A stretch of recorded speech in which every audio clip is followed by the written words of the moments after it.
स्वागत है। आप देख रहे हैं कहानी कुर्सी की, और कहानी कुर्सी की में अब जरा हम बात करते हैं हिमाचल प्रदेश की। एक बार फिर आप कहेंगे अचानक इतने दिनों के बाद फिर हिमाचल प्रदेश में क्या हो गया। हिमाचल प्रदेश में तो कांग्रेस पार्टी ने सारा झगड़ा अपनी पार्टी का जो था सब सुलटा लिया था। कई बार क्या होता है कि कहीं कोई आग लगी हो, आप आग बुझा देते हैं, लेकिन थोड़ी बहुत चिंगारी जो है अंदर राख के नीचे कहीं दबी सुलगी रह जाती है, और उसको मौका मिलते ही एक बार फिर से वो लपट बन जाती है। तो हिमाचल प्रदेश में कहीं वो तो नहीं हो रहा है। विक्रमादित्य सिंह नाराज हुए, प्रेस कॉन्फ्रेंस करी, उसमें भावुक भी हुए, कहा बहुत अपमान झेला है, इस्तीफा दे दिया। उसके बाद पार्टी ने सीनियर लोग दौड़ाए, सबने जाकर के बात की। उन्होंने कहा ठीक है, हम अपनी नाराजगी खत्म कर देते हैं। लेकिन फिर उसके बाद बागी विधायकों से मुलाकात करने चले गए, वो 6 बागी विधायक जिन्होंने उनके राज्यसभा उम्मीदवार के खिलाफ वोट किया था पार्टी के। सेंटर ने क्या किया? सेंटर ने उन 6 लोगों को वाई कैटेगरी की सुरक्षा प्रदान कर दी कि इनके साथ सब लोग जो है सीआरपीएफ के लोग चलेंगे, क्योंकि इनको हिमाचल प्रदेश में जाने में डर लग रहा था। अब ये सब हो रहा है, इसके बीच खबर ये आती है कि विक्रमादित्य सिंह की मुलाकात दिल्ली में प्रियंका गांधी वाड्रा से हुई। हम सब जानते हैं कि प्रियंका गांधी वाड्रा हिमाचल प्रदेश में बड़ी सक्रिय है अपनी पार्टी की तरफ से। अब आखिर ऐसी कौन सी नाराजगी है जो अभी तक दूर नहीं हुई, और क्या कांग्रेस पार्टी का झगड़ा भी खत्म नहीं हुआ और सरकार पर से संकट नहीं टला है? पूरी खबर के लिए विजय लक्ष्मी की से बात करते हैं। हमारी सहयोगी जुड़ रही है हमारे साथ। विजय, बताइए क्या खबर है? देखिए, खबर यह है कि सौरभ, कल देर रात विक्रमादित्य सिंह की मुलाकात प्रियंका गांधी वाड्रा से हुई। विक्रमादित्य ने प्रियंका गांधी वाड्रा को 2 टूक शब्दों में कहा कि राज्य में नेतृत्व परिवर्तन होना चाहिए, लेकिन उनको कोई भी ऐसा आश्वासन कि राज्य में नेतृत्व परिवर्तन कर दिया जाएगा, वो प्रियंका गांधी वाड्रा की तरफ से नहीं मिली। अब जो जानकारी मिल रही है कि विक्रमादित्य सिंह अब सोनिया गांधी से मिलने की कोशिश करेंगे, उनसे अपॉइंटमेंट उन्होंने मांगा है। अब ये समझना होगा कि इस पूरे घटनाक्रम में सुखविंदर सिंह सुक्खू जरूर आपको विन विन सिचुएशन में नजर आते हैं सौरभ, लेकिन वीरभद्र सिंह जी का जो परिवार है, उनकी बीवी प्रतिभा सिंह जो प्रदेश अध्यक्ष हैं, उनके बेटे विक्रमादित्य सिंह जो कैबिनेट में मिनिस्टर हैं वहां हिमाचल प्रदेश में, इस खेमे को कुछ नहीं मिला। उल्टा इस खेमे के 6 विधायक जो हैं वो डिस्क्वालीफाई हो गए, यानी इनका जो खेमा था उसकी वो जो है वो कमजोर हो गया। जहां तक बात है हिमाचल प्रदेश की विधानसभा की, तो जब खेमा विधानसभा के फ्लोर पर कमजोर हो जाएगा तो नेता अपने आप कमजोर हो जाएगा। इसलिए अब विक्रमादित्य सिंह कोशिश कर रहे हैं कि ये, क्योंकि अभी चीजें चल रही हैं, मैटर चल रहा है और असंतुष्टों की संख्या अभी भी कांग्रेस में बरकरार है, इसीलिए विक्रमादित्य सिंह अभी भी कोशिश कर रहे हैं कि वो जो नेतृत्व परिवर्तन की बात उनका खेमा कर रहा था, उस नेतृत्व परिवर्तन को करवा लिया जाए और सीनियर लीडरशिप पर इस बात का लगातार जो है दबाव बनाया जाए, उन्हें बताया जाए। पहले दिन से सवाल लोग पूछ रहे हैं, विजय लक्ष्मी आप ही इसका जवाब दीजिए कि क्या विक्रमादित्य ज्योतिरादित्य बनेंगे? देखिए, अब इस तरह की खबरें तो हैं कि वो भारतीय जनता पार्टी के टच में हैं, बीजेपी के बड़े सीनियर लीडर्स के साथ उनकी मुलाकात भी हुई है। कल रात भी ऐसा सूत्रों से खबर आई कि बीजेपी के एक बहुत वरिष्ठ नेता से उनकी मुलाकात हुई है। लेकिन विक्रमादित्य सिंह के पास क्या वो आंकड़ा है? क्योंकि अगर विधानसभा की बात करें तो वहां पर 28 का आंकड़ा बीजेपी के पास है, 25 + 3 निर्दलीय, कांग्रेस पार्टी के पास 32 है। तो उस आंकड़े को 28 बनाने के लिए कम से कम 8 और एमएलए चाहिए, तभी किसी तरह की कोई सिचुएशन वहां बदल सकती है। लेकिन टच में विक्रमादित्य सिंह, इस तरह की खबरें हैं कि बीजेपी के बने हुए हैं, लेकिन ज्योतिरादित्य सिंधिया बनेंगे और क्या उनके पास उतना समर्थन है कि वहां पर कांग्रेस पार्टी की सरकार गिर जाए हिमाचल प्रदेश में? ऐसा नंबर उनके पास है। सारा गेम मुझे लगता है उसी पर टिका होगा। अगर विक्रमादित्य के पास वो समर्थन होगा तो जो आपने कहा ना कि चिंगारी है वो कभी भी आग में बदल सकती है, लेकिन काफी सारे प्रो कॉन्स हैं, क्योंकि हिमाचल प्रदेश एक ऐसा स्टेट है जो हर 5 साल में सरकार बदल देता है। इसलिए वहां पर हर सीट में बीजेपी के पास भी मजबूत कैंडिडेट हैं जो हर 5 साल बाद कांग्रेस के कैंडिडेट को हरा देते हैं। इसलिए जो तमाम कैंडिडेट हैं। जी विजय लक्ष्मी, बहुत शुक्रिया, बहुत शुक्रिया विजय, आपका समय थोड़ा कम है, लेकिन क्या हिमाचल प्रदेश की कहानी अभी बाकी है? नहीं, मुझे लगता है कि अब इसमें कोई जिसको कहें कि हम लोग कयास लगाएं, इसकी गुंजाइश नहीं है। वहां कहानी बाकी है।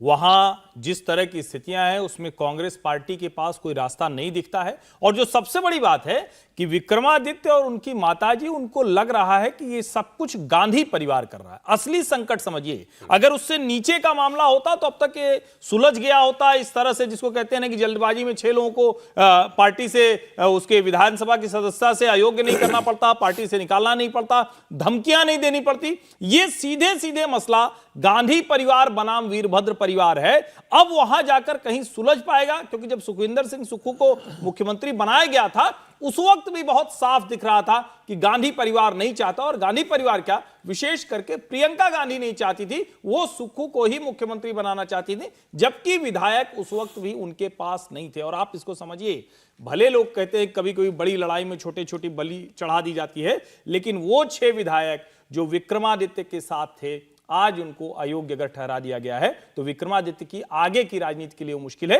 वो रास्ता तलाश रहे हैं, एक ठीक ग्राउंड होगा और आपको नई खबर वहां से देखने को मिल जाएगी। चलिए, तो हिमाचल में इस कहानी के अगले ट्विस्ट का कीजिए इंतजार।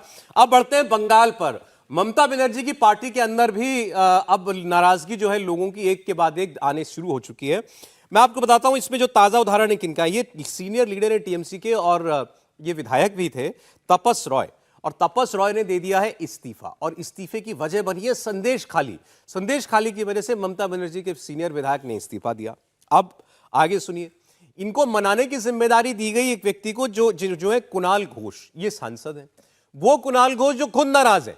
और कुणाल घोष ने ये कहा था अभी थोड़े दिनों पहले कि मैं अपनी पार्टी के सभी पदों से मुक्त होता हूं, अब मैं किसी पद पर नहीं रहना चाहता, कोई जिम्मेदारी नहीं उठाना चाहता। इनको अभिषेक बनर्जी गुट का माना जाता है, यानी यंग ब्रिगेड का हिस्सा माना जाता है। अब इनको भेजा था मनाने के लिए तपस रॉय को अभिषेक बनर्जी ने। ये गए तो थे मनाने, लेकिन उल्टा नोटिस लेकर के आ गए। ममता बनर्जी ने इनको शो कॉज नोटिस जारी कर दिया कि ये सब कार्रवाई आप किसके कहने पर कर रहे हैं।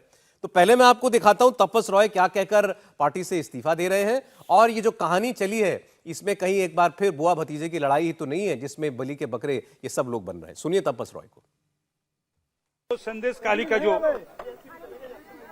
इंसिडेंट, उसके बाद हम सोचा कि रहना नहीं चाहिए, रिजाइन करना चाहिए। और आज 52 डेज मेरा घर पे ईडी भेजा गया था और उसमें पार्टी का कोई इन्वॉल्व था। और इस बारे में शायद जानकारी था या मालूमात, पार्टी का कोई भी लीडर मेरा साथ, मेरा परिवार के साथ जोगाजोग नहीं किए हैं, हमें बुलाए भी नहीं है। वो कह रहे हैं कि मेरे पीछे ईडी लगा दी, इसके पीछे भी मेरी पार्टी के लोग थे और मेरी पार्टी का कोई नेता मेरे साथ खड़ा नहीं हुआ, इसलिए अब मैं इस्तीफा दे रहा हूं अपनी पार्टी से। मनीष भट्टाचार्य जुड़ गए हमारे साथ। मनीष, ये झगड़ा है क्या? बताइए, इनको मनाने के लिए जिस आदमी को भेजा उसी को शो कॉज नोटिस दे दिया? देखिए सौरभ, जो हमको पता लग रहा है उसके मुताबिक पार्टी में बहुत ज़्यादा झगड़ा चल रहा है टीएमसी में, ममता बनर्जी और अभिषेक बनर्जी के गैंग में। अभिषेक बनर्जी जिस तरीके से सीनियर लीडर्स को जो उनके साथ जुड़े हुए हैं उनको अपने साथ रखना चाहते हैं, लेकिन ममता ने अगर एक बार नाराज़गी बना ली कि अगर पार्टी के खिलाफ किसी ने कुछ बोला है या कुछ इस तरीके की हरकत करी है जो पार्टी के खिलाफ जा रहा है, उसको नोटिस मिलना ही मिलना है, फिर चाहे कुछ भी हो। और यही उदाहरण देखने को मिला है। आप देखिए, कुणाल घोष को भेजा गया था चूंकि वो अभिषेक बनर्जी के खास हैं, और जो तापस रॉय हैं जो इस्तीफा दे रहे थे, उनकी सुदीप बंदोपाध्याय जो कि ममता बनर्जी के बहुत खास हैं, वो सांसद है, उनसे खटपट है और कहीं ना कहीं उसकी वजह से ही पार्टी में बहुत दिनों से टसल चल रहा था। उनको मनाने के लिए गए तो कुणाल घोष को शो कॉज नोटिस भेज दिया। तापस रॉय नाराज थे और उसके बाद फिर गए विधानसभा के अंदर, उन्होंने विधायकी और पार्टी दोनों से ही इस्तीफा दे दिया है। अब ये इस झगड़े को लेकर टीएमसी में कोई कुछ कहने को तो तैयार नहीं है, लेकिन सियासी गलियारे में पश्चिम बंगाल में ये चर्चा शुरू हुई है कि दीदी और भाईपों के बीच में कुछ सही नहीं चल रहा है। इसका खामियाजा कहीं ना कहीं पार्टी को उठाना पड़ रहा है और पार्टी के नेताओं के ऊपर गाज गिर रही है, खासतौर पे वो लोग जो ममता बनर्जी के खास हैं और जो अभिषेक बनर्जी के खास हैं। आपस में झगड़ा जरूर शुरू हो गया है। मनीष, बहुत शुक्रिया आपका। जैसा मनीष ने भी बताया ना आपको कि दीदी और भाईपो मतलब भतीजा बंगाली के अंदर, दीदी और भाईपो के बीच में सब ठीक नहीं है। समीर जी, देखिए, प्रधानमंत्री मोदी जिस तरीके से लगातार के अंदर पश्चिम बंगाल के अंदर रैलियां कर रहे हैं, भारतीय जनता पार्टी के वहां जो संगठन मजबूत हो रहा है, और ममता बनर्जी के पास जो खबर जा रही है कि भारतीय जनता पार्टी इस बार बंगाल के अंदर 2019 में जो 18 सीटें जीते थे उससे ज्यादा बेहतर प्रदर्शन करने के अंदर जा रही है। उसके बाद से अभिषेक बनर्जी और ममता बनर्जी की कई मुद्दों को लेकर आपस में टसन हो रही है। मुझे लग रहा है ये दोनों ओल्ड गार्ड और यंग गार्ड के बीच का जो झगड़ा है, जिसके अंदर अभिषेक बनर्जी चाहते हैं कि ममता बनर्जी अब बंगाल का जो संगठन है वो उनके हवाले करे, जो टिकट डिस्ट्रीब्यूशन होंगे वो उनके हिसाब से किया जाए, उनकी भूमिका होना चाहिए। ममता बनर्जी अभिषेक बनर्जी को भी पूरा अधिकार देना नहीं चाहती और चाहती है कि जो लोकसभा चुनाव में टिकट डिस्ट्रीब्यूशन हो, पार्टी का संगठन संगठन पूरा ममता बनर्जी के हिसाब से चले, यह दोनों के बीच में झगड़ा है। और मुझे लग रहा है इस झगड़े के अलावा भारतीय जनता पार्टी जिस तरीके से बेहतर प्रदर्शन करने की स्थिति में आ रही है, जो खबर आ रही है कि जमीनी स्तर पर भारतीय जनता पार्टी बहुत मजबूत है, और संदेश खाली की घटना के बाद जिस तरीके से टीएमसी के अंदर एक टेंशन है कि अब लोकसभा चुनाव में इसका खामियाजा भुगतना पड़ेगा, मुझे लग रहा है वो लोग अब भारतीय जनता पार्टी की उम्मीद के साथ देख रहे हैं, और तपन घोष जैसे लोग और बाकी लोग इस्तीफा देकर भारतीय जनता पार्टी आने वाले दिनों में ज्वाइन करेंगे, और अभी कुछ और बड़े नेता टीएमसी छोड़कर भारतीय जनता पार्टी की तरफ रुख करेंगे। ठीक है, आइए अब भारतीय जनता पार्टी से जुड़ी दो खबरें मैं आपको बताता हूं। बीजेपी ने लोकसभा चुनाव से पहले एक डोनेशन ड्राइव स्टार्ट की है पार्टी के चंदे के लिए, और इस ड्राइव का नाम है डोनेशन फॉर नेशन बिल्डिंग। इससे पहले कांग्रेस पार्टी ने भी ऐसे ही क्राउड सोर्सिंग के जरिए चंदा इकट्ठा करने के प्रयास किए थे, लेकिन अभी आपने देखा होगा कि जब इलेक्टोरल बॉन्ड पर सुप्रीम कोर्ट ने गाज गिराई और उसके बाद सब लोगों ने, विपक्ष ने ये कहा कि ये तो सबसे अमीर पार्टी है भारतीय जनता पार्टी, इनको किसने चंदा दिया बताओ। तो आखिर अगर ये बात सच है तो इस भारतीय जनता पार्टी को लोगों से चंदा क्यों लेना पड़ रहा है, इस पर हम लोग बात करेंगे। और आपको ये भी जानकर हैरानी होगी, कांग्रेस पार्टी ने जब ये ड्राइव शुरू की थी तो उनमें उनके अपने पार्टी के कार्यकर्ताओं में, नेताओं में एक होड़ लगी कि हम कैसे आगे से आगे बढ़ चढ़कर चंदा देंगे, लाखों रुपए में किसी ने चंदा दिया। लेकिन बीजेपी के अंदर जो सबसे बड़े चंदे की रकम है वो प्रधानमंत्री नरेंद्र मोदी ने दी, और वो थी 2000 रुपया। प्रधानमंत्री ने खुद 2000 रुपया ही दिया, अमित शाह ने 1000 रुपया दिया। अब मोदी अगर 2000 रुपये दे रहे हैं तो वहीं सीलिंग लग गई। अब कोई उससे ऊपर बढ़ के नहीं अपेक्षा कर रहा है कि दीजिए, अपेक्षा ये की जा रही है कि इससे छोटी रकम जितनी ज्यादा हो सकती है उतने लोग जो है वो पार्टी के खाते में जमा करवाएं। तो इस पर हम लोग पहले बात कर लेते हैं। मुझे लगता है रागी साहब के फोन में भी मैसेज आया क्या चंदे के लिए? नहीं आया था, वाकई आया था। मेरे सच्ची बात है कि बीजेपी चंदा क्यों जुटा रही है? नहीं, मैं सुबह उठा तो पहला जो ट्वीट देखा वो जेपी नड्डा जी का था, और वो उन्होंने डोनेशन के साथ जो चेक दिया था वो मैंने देखा। तो देखिए, जब पार्टी बड़ी होती है, आपको याद होगा जब राम मंदिर मूवमेंट शुरू हुआ था तो 1 रुपया दे दे भैया राम शिला के नाम का, ऐसा कुछ एक आया था।